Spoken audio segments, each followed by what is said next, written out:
कभी कभी जिंदगी हमें इस कदर तोड़ देती है कि हमें लगता है अब कुछ बचा ही नहीं, मानो सारी उम्मीदें टूट गई हों। जैसे हर रिश्ता, हर सपना, हर कोशिश अब सिर्फ एक बोझ बन गया हो। और फिर ऐसे समय में एक आवाज भीतर से कहती है, तो फिर से खुद को बना सकता है। नमस्ते दोस्तों, बुक एफएम पर आप सभी का स्वागत है। आज हम बात करेंगे एक ऐसी किताब की जो न सिर्फ शब्दों का मेल है बल्कि एक टूटी हुई आत्मा की पुकार है। रीबिल्ड योरसेल्फ बाय प्रतिज्ञा रुमदे। यह सिर्फ एक किताब नहीं है, यह एक इनर जर्नी है, खुद से मिलवाने की, खुद को हील करने की और फिर से खुद पर विश्वास करने की। इसमें कोई फिलोसॉफिकल गहराई में डूबा जार्गन नहीं है, बल्कि एकदम रॉ इमोशंस हैं। उन लोगों के लिए जो टूट चुके हैं, थक चुके हैं, मगर हारना नहीं चाहते। हर पन्ना, हर शब्द आपको आपकी ही कहानी सुनाता है। बचपन की चुप्पियों से लेकर एडल्टहुड की चीखों तक, हर इमोशन को ऑथर ने जैसे आपकी सोल से खींचकर इस किताब में उतार दिया है। यह किताब आपको सिखाती है कि पेन को डिनाई करना सॉल्यूशन नहीं है, बल्कि उसे एक्सेप्ट करके, फील करके, अंडरस्टैंड करके ही आप खुद को वापस जोड़ सकते हैं। रीबिल्ड योरसेल्फ हमें याद दिलाती है कि हीलिंग एक प्रोसेस है, एक ओवरनाइट मिरेकल नहीं। सेल्फ लव कोई सोशल मीडिया ट्रेंड नहीं, बल्कि एक टफ डिसीजन है, खुद को हर दिन हर हाल में चूज करने का। इस किताब में प्रतिज्ञा हमें बताती हैं कि कैसे सोसाइटी के अनरियलिस्टिक एक्सपेक्टेशंस, रिलेशनशिप्स की टूटन और पर्सनल फेलियर्स हमें अंदर से हॉलो बना देते हैं। लेकिन उसी खालीपन में अगर हम अपनी सच्चाई को तलाशें तो वहीं से हमारी नई शुरुआत हो सकती है। और यही इस चैनल का मकसद है, न सिर्फ आपको किताबों के थ्रू ग्रो करना, बल्कि हर उस इंसान से जुड़ना जो अंदर से टूटा है मगर उठने को तैयार है।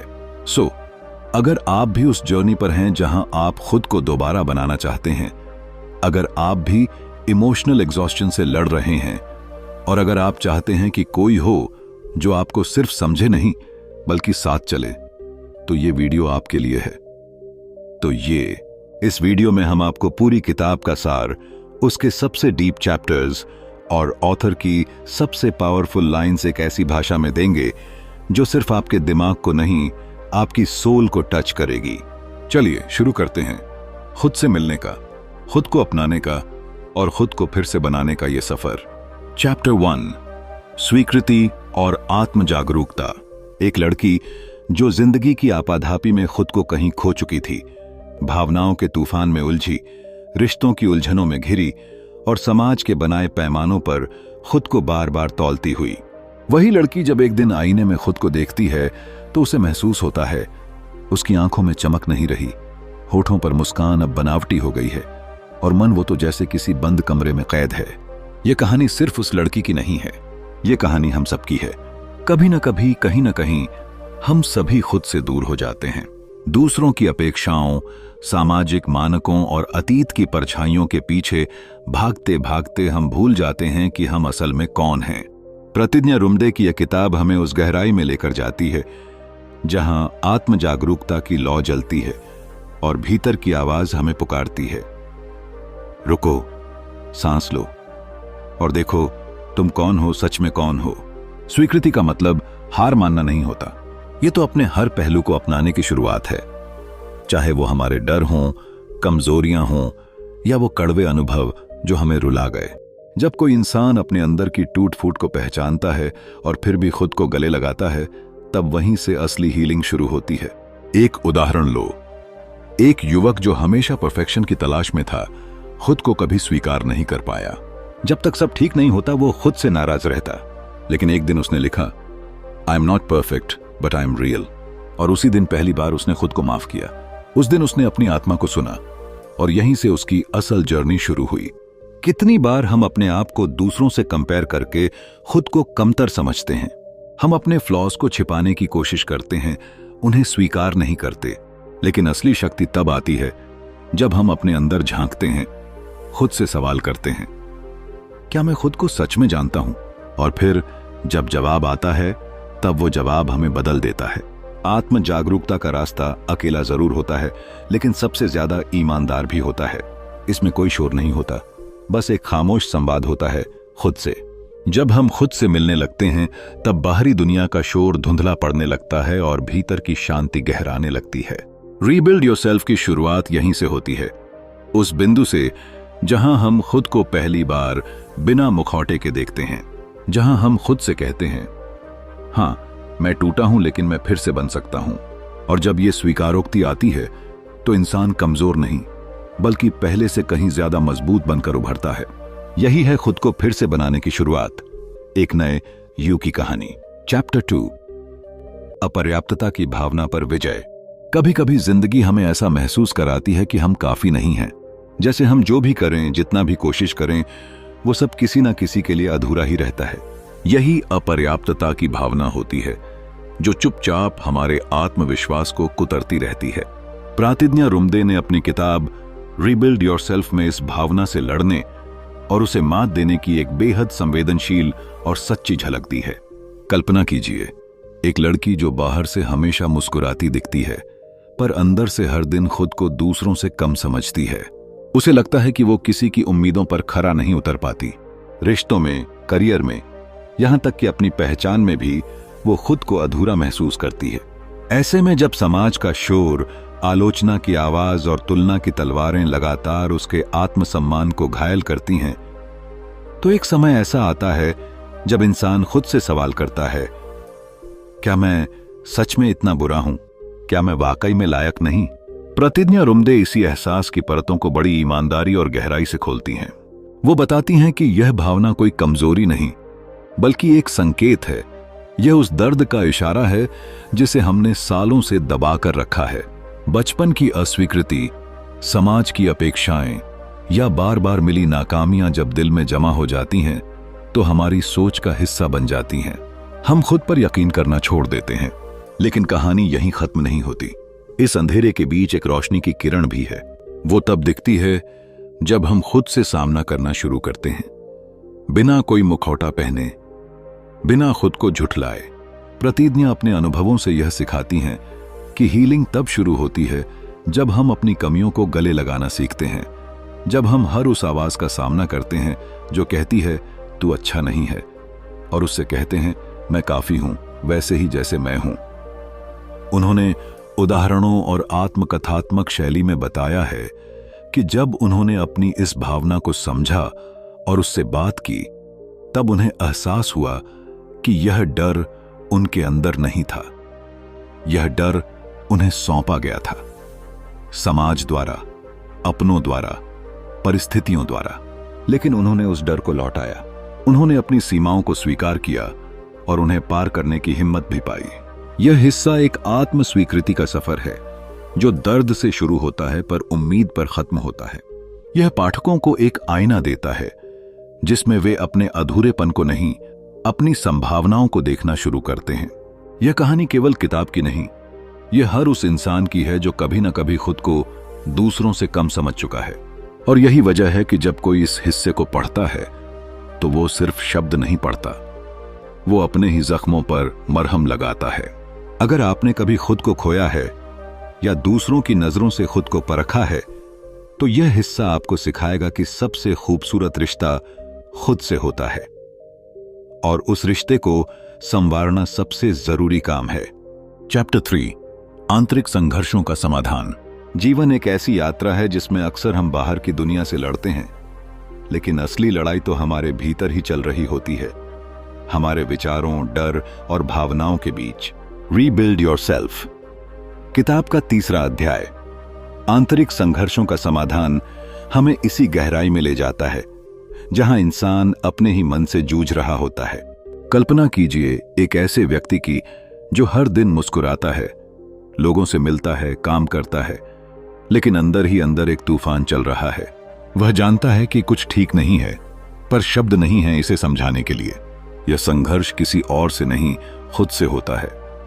जब हमारा मन 2 विपरीत दिशाओं में खिंचता है, जब दिल कुछ कहता है और दिमाग कुछ और। प्रतिज्ञा रुम्दे की लेखनी बेहद आत्मीय है।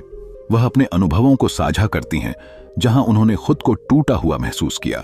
जब हर ओर अंधेरा था, तब उन्हें समझ आया कि इससे बाहर निकलने का रास्ता किसी और के पास नहीं, खुद के भीतर ही है।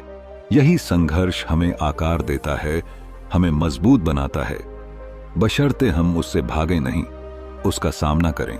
ये अध्याय हमें बताता है कि हमारे भीतर के सवाल, मैं क्यों ऐसा महसूस करता हूं, क्या मैं अच्छा हूं, क्यों मैं बार बार वही गलती करता हूं, ये सिर्फ सवाल नहीं हैं बल्कि आत्मा की पुकार हैं। और जब हम इन्हें दबा देते हैं तो वे धीरे धीरे जख्म बन जाते हैं। लेकिन जब हम इन्हें सुनते हैं, उन्हें महसूस करते हैं, तब हीलिंग की शुरुआत होती है। लेखिका यह नहीं कहती कि यह रास्ता आसान है। आत्मा की गहराइयों में उतरना, अपने पुराने जख्मों को देखना और स्वीकार करना कि हम टूटे हुए हैं, यह साहस की मांग करता है। लेकिन यही वह क्षण होता है जब ट्रांसफॉर्मेशन शुरू होता है।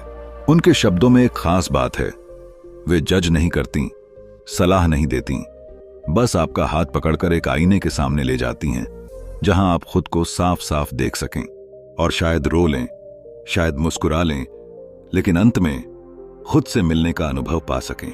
कई बार हम सोचते हैं कि हमें बस थोड़ी एक्सटर्नल मोटिवेशन चाहिए, कोई कह दे कि यू कैन डू इट और सब ठीक हो जाएगा। लेकिन यह अध्याय दिखाता है कि जब तक हम अपने भीतर के डर, गिल्ट और रिग्रेट्स को नहीं समझते, तब तक कोई भी इंस्पिरेशन टिकती नहीं। यहां हीलिंग फैंसी नहीं है, यह मेसी है, यह टीयर्स से भरी है, पुरानी यादों की धूल झाड़ने से भरी है। लेकिन जब आप उस दर्द को स्वीकार करते हैं, जब आप कहते हैं हां मैं टूटा हूं लेकिन मैं फिर से खुद को बना सकता हूं, वहीं से रीबिल्डिंग शुरू होती है। इस सफर में सबसे बड़ी जीत तब होती है जब आप खुद को माफ करना सीखते हैं और यह समझते हैं कि सेल्फ लव सिर्फ पॉजिटिव एफर्मेशंस नहीं है, बल्कि यह जानना है कि आप इम्परफेक्ट होकर भी वर्ती हैं। इस अध्याय के अंत में पाठक खुद से जुड़ने लगता है और यही तो हर इंसान चाहता है, कनेक्शन। और जब वह कनेक्शन अपने आप से होता है तो दुनिया की कोई भी मुश्किल आपको पूरी तरह से नहीं तोड़ सकती। आपकी आत्मा, चाहे जितनी भी चुप क्यों ना हो, हमेशा चाहती है कि आप उसकी सुने। और जब आप सुनते हैं, आप बदलने लगते हैं। चैप्टर 4, स्वनिर्माण की प्रक्रिया। कल्पना कीजिए एक ऐसे इंसान की जो टूट चुका है, बाहर से मुस्कुराता है लेकिन अंदर से बिखरा हुआ है। उसे लगता है जैसे उसकी पहचान, उसका आत्मसम्मान और उसका वजूद धीरे धीरे उसके हाथों से फिसलता जा रहा है। लोग उसे कहते हैं खुद को संभालो, लेकिन वह खुद को खोज ही नहीं पा रहा होता। और यहीं से शुरू होती है रीबिल्ड योरसेल्फ की वो गहराई जहां इंसान अपनी नई कहानी खुद लिखना सीखता है। प्रातिज्ञा रुमदे हमें एक ऐसी यात्रा पर ले जाती हैं जहां हर दर्द, हर असफलता और हर टूटी हुई उम्मीद हमें फिर से खुद को बनाने का एक मौका देती है। वह कहती हैं, सेल्फ रिबिल्डिंग कोई एक दिन में होने वाला जादू नहीं है। यह एक ऐसी प्रक्रिया है जहां हर दिन हमें थोड़ा थोड़ा खुद को बदलना होता है।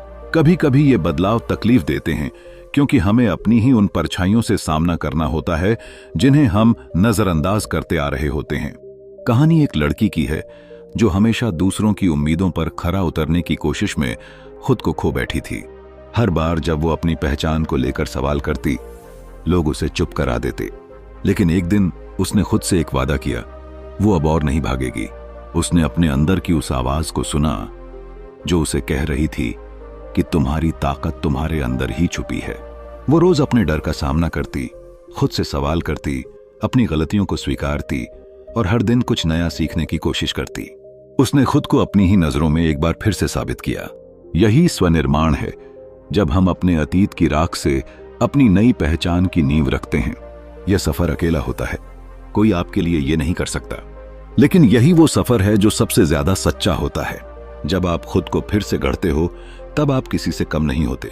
तब आपकी मुस्कुराहट में एक आत्मविश्वास होता है, आपकी खामोशी में एक गहराई होती है और आपके हर कदम में एक मकसद होता है। प्रतिज्ञा रुमदे इस भावना को ब्यूटीफुली कैप्चर करती हैं कि जब हम खुद को रीबिल्ड करते हैं, तब हम सिर्फ एक नया इंसान नहीं बनते, हम खुद की सबसे ऑथेंटिक वर्जन बनते हैं। ऐसा वर्जन जिसे समाज की वैलिडेशन की जरूरत नहीं होती, क्योंकि उसे खुद पर भरोसा होता है। यह अध्याय एक आईने की तरह है जिसमें हर रीडर खुद को देख सकता है। इसमें ना कोई उपदेश है, ना कोई दिखावा, बस एक दिल से निकली कहानी जो बताती है कि टूटना कोई अंत नहीं होता, बल्कि ये एक नया अध्याय शुरू होने की निशानी है। और यही है सेल्फ रीबिल्डिंग, अपने अंदर के टूटे हुए टुकड़ों को उठाना, उन्हें प्यार से जोड़ना और फिर से खुद को जीना सिखाना। क्योंकि असली ताकत बाहर नहीं, हमारे अंदर होती है, और जब हम उसे पहचान लेते हैं तो फिर कोई भी हमें हमारी सबसे सच्ची वर्जन बनने से रोक नहीं सकता। चैप्टर 5, सकारात्मक सोच और दृष्टिकोण। Rebuild yourself. किताब का 5वां अध्याय, सकारात्मक सोच और दृष्टिकोण, एक ऐसी रोशनी की तरह है जो सबसे गहरी अंधेरी रात में भी उम्मीद की लौ जला देती है।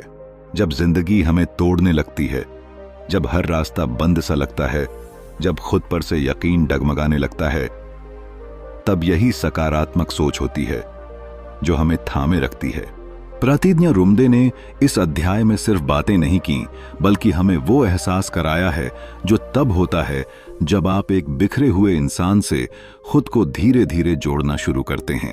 कल्पना कीजिए एक ऐसे व्यक्ति की जिसे जीवन में बार बार ठुकराया गया, जिसे सपनों के टूटने की आदत सी हो गई हो। फिर एक दिन उस व्यक्ति ने अपने ही भीतर झांक कर देखा और वहां एक चिंगारी थी, एक छोटी सी उम्मीद की चिंगारी, जिसे उसने अपनी सोच से हवा दी। वो सोच जो कहती है यस आई कैन, वो दृष्टिकोण जो कहता है failures are just lessons in disguise. ये वो विचार जो अंधेरे में भी रोशनी ढूंढ लेते हैं। जब हम अपनी सोच को पॉजिटिव बनाते हैं तो हमारा नजरिया बदलता है, और नजरिया बदल जाए तो पूरी दुनिया बदलती है। यही बात लेखक ने बेहद खूबसूरती से समझाई है कि सकारात्मक सोच कोई जादू नहीं, बल्कि एक डिसीजन है, एक ऐसा निर्णय जो हम हर दिन, हर सुबह, हर मुश्किल घड़ी में लेते हैं। इस अध्याय में एक बेहद भावुक कहानी है एक लड़की की जो अपने टूटे हुए सपनों के टुकड़ों से खुद को फिर से गढ़ती है। उसे लगा था कि सब खत्म हो गया है, लेकिन उसने अपनी सोच बदली और फिर उसकी दुनिया भी बदल गई। उसने दुख को अपनी ताकत बना लिया और असफलता को अपनी प्रेरणा। हम में से कई लोग ऐसे होते हैं जो दूसरों की बातों को इतनी गंभीरता से ले लेते हैं कि खुद की आवाज दबा देते हैं। पर यही समय होता है जब हमें खुद से कहना चाहिए you are enough, you are powerful, you can rebuild. इस अध्याय की सबसे खूबसूरत बात यह है कि यह आपको किसी और की तरह बनने को नहीं कहता। यह कहता है be the better version of yourself. Positive सोच कोई लग्जरी नहीं, यह सर्वाइवल का तरीका है। आखिरकार हम वही बनते हैं जैसा हम सोचते हैं। अगर हम खुद को एक फाइटर समझें तो जिंदगी की कोई भी जंग बड़ी नहीं लगती। अगर हमारी सोच कहती है मैं गिरा लेकिन उठूंगा, तो हार कभी स्थायी नहीं हो सकती।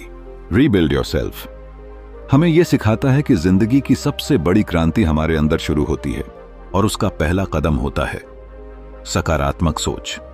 चैप्टर 6, प्रेरणा और आत्म प्रेरणा।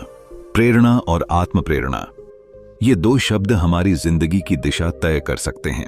बहुत बार हम बाहर से प्रेरणा ढूंढते रहते हैं, जैसे कोई किताब, वीडियो या किसी महान इंसान की कहानी। लेकिन जब अकेलापन दिल को चीर रहा हो, जब दुनिया चुप है और कोई आवाज नहीं आ रही, तब सिर्फ एक ही आवाज बचती है, आपकी अपनी, और यही है आत्म प्रेरणा। बाहर से वह बिल्कुल शांत दिखती थी, लेकिन उसके अंदर तूफान था। अपर्याप्तता की भावना, आत्मसंदेह और वो भारीपन जो हर सुबह उठने पर महसूस होता है। यह कहानी सिर्फ किसी और की नहीं, यह प्रतिज्ञा रुमदे की अपनी कहानी भी है, जो किताब के पन्नों में सांस लेती है। जब दुनिया ने उसे बताया कि वो कम है, उसने खुद से पूछा क्या मैं सच में इतनी कमजोर हूं? और तभी एक बदलाव आया। उसने बाहरी दुनिया से नहीं बल्कि अपने अंदर से जवाब ढूंढा। उसने सीखा कि सच्ची प्रेरणा वो होती है जो बाहर से नहीं, भीतर से आती है। जब आप खुद को टूटे हुए टुकड़ों से फिर से जोड़ते हैं, जब आप खुद को कहते हैं yes I can even when no one else believes. प्रेरणा केवल बड़े डिधे बड़े गोल सेट करने में नहीं है, वो उस दिन भी होती है जब आप बिस्तर से उठते हैं जबकि आपकी हिम्मत जवाब दे चुकी हो। वो उस वक्त भी होती है जब कोई आपके आंसू नहीं देखता, पर आप खुद अपने आंसू पोंछकर फिर से मुस्कुराने की कोशिश करते हैं। आत्म प्रेरणा एक युद्ध है जिसमें सामने कोई और नहीं, बस आप खुद होते हैं। कभी कभी प्रेरणा एक पुराने गाने में मिलती है, कभी मां की याद में, कभी बचपन के उस मासूम ख्वाब में जो अब भी दिल के किसी कोने में धधकता है। और आत्म प्रेरणा वो मिलती है उस एक छोटे से निर्णय में, I will not give up today. प्रतिज्ञा रुमदे यही कहती हैं कि खुद को रीबिल्ड करना सिर्फ बदलाव लाना नहीं होता, वो एक इमोशनल जर्नी है जहां आप अपनी असुरक्षाओं, दर्द और कमजोरियों को पकड़ते हैं, उनसे बातें करते हैं और उन्हें धीरे धीरे बदलते हैं एक नए आप में।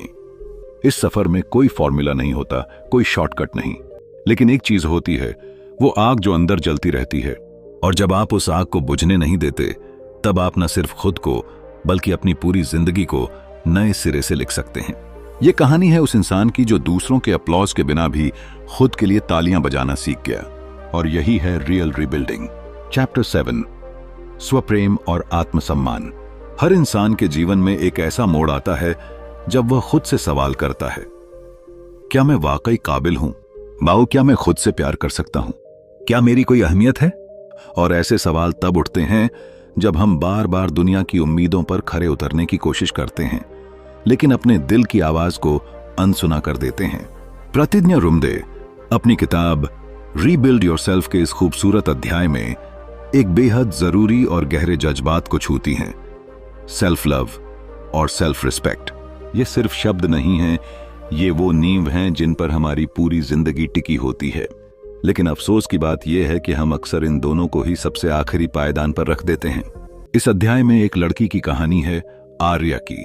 आर्या हमेशा दूसरों की उम्मीदों के हिसाब से चलती रही।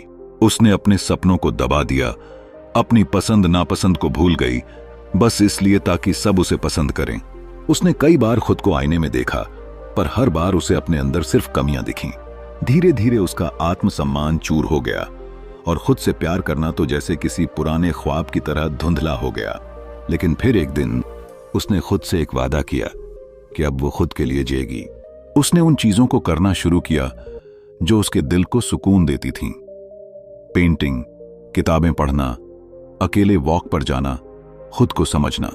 वो पल पल जब उसने खुद के साथ वक्त बिताया, तब उसे एहसास हुआ कि असली प्यार तो खुद से शुरू होता है। सेल्फ लव का मतलब ये नहीं कि आप खुद को सबसे ऊपर मानें, बल्कि इसका मतलब है खुद की कमियों को भी उसी प्यार से अपनाना जैसे आप किसी अपने की करते हैं। और सेल्फ रिस्पेक्ट, वो तो जैसे आपके अंदर की वो आवाज है जो कहती है, तुम जैसे हो वैसे ही खूबसूरत हो। ये अध्याय एक एहसास है कि जब तक आप खुद को प्यार नहीं करेंगे, तब तक दुनिया से सच्चा प्यार पाना मुश्किल होगा। जब आप खुद की कदर करते हैं, तभी लोग भी आपकी कदर करते हैं। और अगर कोई ऐसा नहीं करता, तो शायद उन्हें आपकी जिंदगी में जगह ही नहीं चाहिए। ये एक सफर है, खुद से नाराजगी से खुद पर गर्व तक का। और ये सफर आसान नहीं है, लेकिन जब आप इस राह पर चलते हैं तो हर कदम पर आप थोड़ा और मजबूत बनते हैं, थोड़ा और चमकने लगते हैं।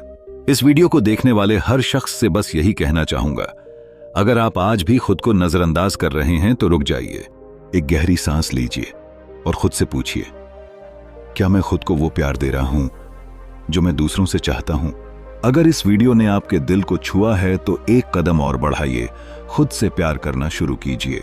रीबिल्ड योरसेल्फ ने हमें यह सिखाया है कि जब तक आप खुद की कद्र नहीं करेंगे, तब तक दुनिया से सच्चा प्यार नहीं पा सकते।